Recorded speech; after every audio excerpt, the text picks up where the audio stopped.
अमर रहे, अमर रहे। भीमसेना जिंदाबाद, जिंदाबाद, जिंदाबाद। सपना स्टूडियो मंजित मेहरा।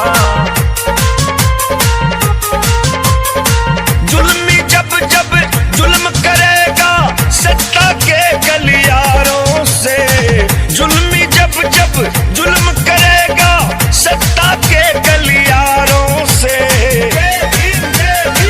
भीमसेना टकराएगी उन जालिम गद्दारों से, भीमसेना टकराएगी उन जालिम गद्दारों से।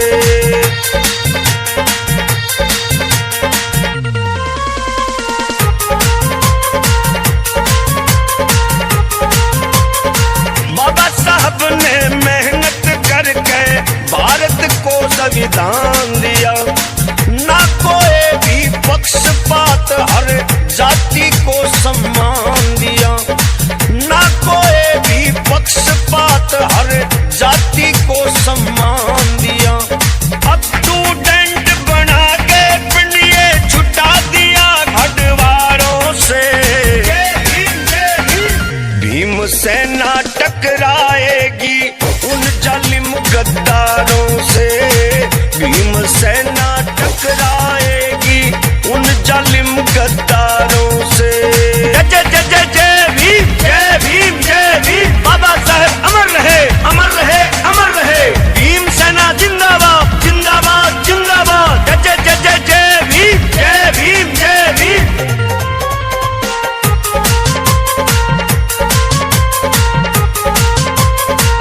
आए दिन ये जुल्म करें और ना बिल्कुल शर्माते हैं, हम भी उनके पाखंडों को क्यों परवान चढ़ाते हैं, हम भी उनके पाखंडों को क्यों परवान चढ़ाते हैं।